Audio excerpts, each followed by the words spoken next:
வணக்கம். ரிச்சர்ட் டெம்ப்ளருடைய the rules of money என்ற புத்தகத்திலிருந்து ஒவ்வொரு நாளும் பணம் சேர்க்க உதவும் விதிகளை நம்ம பார்த்துட்டு இருக்கிறோம். இந்த வீடியோவில் 48 மற்றும் 49வது விதிகளை நம்ம பார்க்க போகிறோம்.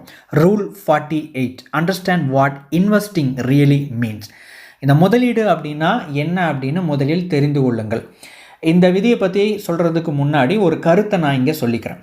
நிறைய பேர் இந்த மாதிரியான புத்தகங்கள் படிக்கிறதன் மூலமாகவோ அல்லது இந்த மாதிரி நிறைய வீடியோஸில் கிடைக்கக்கூடிய ஐடியாஸ் எல்லாமே ஏட்டுச்சுரக்காய் இதெல்லாம் கறிக்கு உதவாது அப்படின்னு சொல்லிட்டு ஒரு கருத்தை மனசில் வச்சுருக்கிறாங்க. இது உண்மை கிடையாது. இது இந்த புத்தகங்களோ அல்லது இந்த வீடியோஸ் எல்லாமே உங்களுக்கு ஒரு ஐடியாஸை கொடுக்கறதுக்கான முயற்சியில் தான் ஈடுபட்டிருக்கிறாங்க அப்படிங்கிறத நீங்கள் தெளிவாக புரிந்து வைத்து கொள்ள வேண்டும். அதாவது இந்த புத்தகங்களோ இந்த வீடியோஸ் எல்லாமே உங்கள் லைஃப்பில் இது பண்ணு அது பண்ணு அப்படின்னு சொல்லக்கூடிய ஒரு ப்ளூ பிரிண்ட் மேனுவல் எல்லாம் கிடையாது, ஒரு கைடு எல்லாம் கிடையாது. அதற்கான வழிகளை நீங்கள் தான் கண்டுபிடிக்கணும்.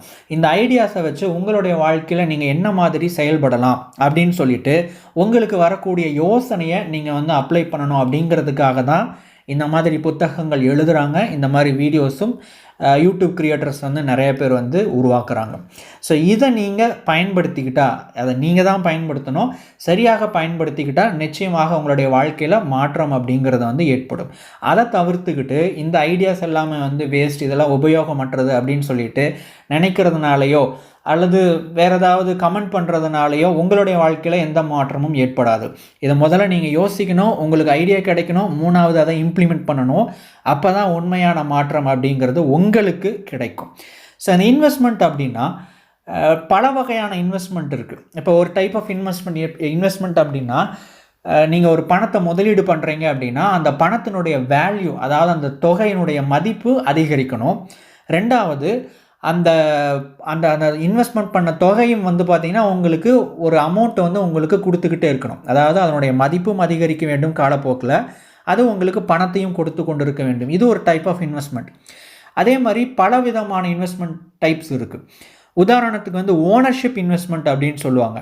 நீங்கள் ஏதாவது ஒரு பொருளையோ ஒரு பில்டிங்கையோ ஏதாவது ஒன்றை நீங்கள் ஓன் பண்ணுறீங்க, அதாவது சொந்தமாக்கி வச்சுருக்கிறீங்க அப்படின்னா ஓனர்ஷிப் இன்வெஸ்ட்மெண்ட் அப்படின்னு சொல்லலாம்.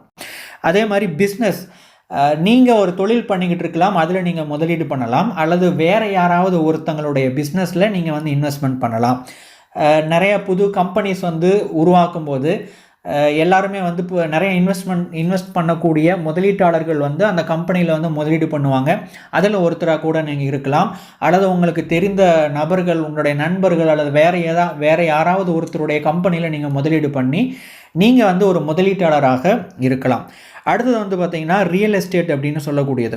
இந்த ரியல் எஸ்டேட் அப்படிங்கிறது ஒரு வீடாக இருக்கலாம், ஒரு அப்பார்ட்மெண்ட்டாக இருக்கலாம், ஒரு கடையாக இருக்கலாம். அந்த ரியல் எஸ்டேட் மூலமாக உங்களுக்கு ஒரு வாடகை மூலமாகவோ அல்லது லீஸுக்கு விட்டு அந்த அமௌண்ட் மூலமாகவோ ஏதோ ஒரு விதத்தில் உங்களுக்கு ஒரு வருமானம் வந்துக்கிட்டு இருக்கலாம். கலெக்டபிள் அப்படின்னு வரும்போது ஒரு பெயிண்டிங்காக இருக்கலாம், ஒரு ஆர்ட் கலெக்ஷனாக இருக்கலாம், அல்லது பழங்கால பொருட்களாக இருக்கலாம், ஒரு பழங்கால காராக இருக்கலாம். இதெல்லாம் முதலீடா அப்படின்னு கேட்டிங்கன்னா ஆமாம், இதெல்லாம் முதலீடு தான். இது என்ன காரணம் அப்படின்னா இதனுடைய காலம் அதிகரிக்க இதனுடைய வேல்யூ அதிகரிச்சுட்டே இருக்கும். ஒன்று. ரெண்டாவது, இதனுடைய மதிப்பும் கூடிக்கிட்டே இருக்கும். அதே மாதிரி இது இந்த கலெக்டபிள்ஸ் வச்சு உங்களுக்கு பணம் கொடுக்குமா அப்படின்னா ஒரு சில கலெக்டபிள்ஸ் உங்களுக்கு பணம் கொடுக்காது.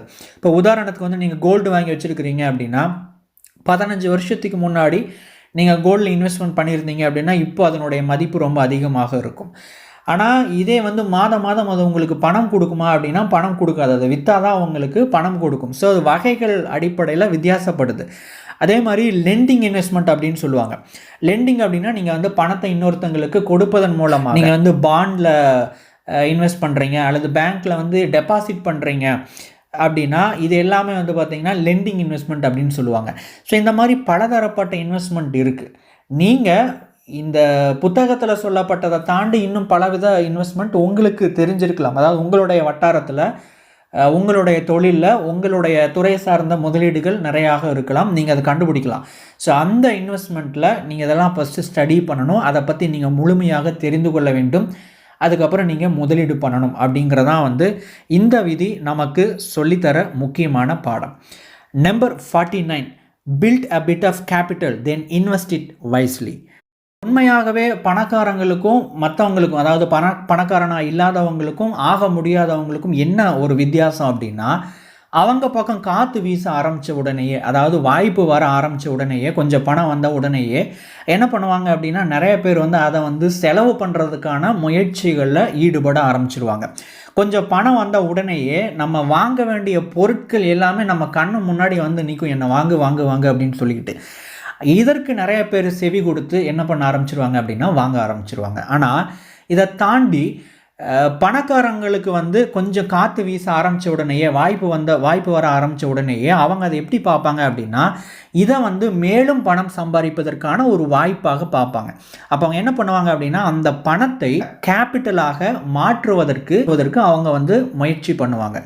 அந்த முயற்சியில் அவங்க வெற்றி அடையும் போது அந்த பணமானது அது முதலாக மாறி இருக்கும், அந்த மூலதனமாக மாறி இருக்கும், கேபிட்டலாக மாறி இருக்கும். அந்த கேபிட்டல் அவங்களுக்கு மேலும் மேலும் பணத்தை உருவாக்குறதுக்கு செயல்பட ஆரம்பிச்சிருக்கும்.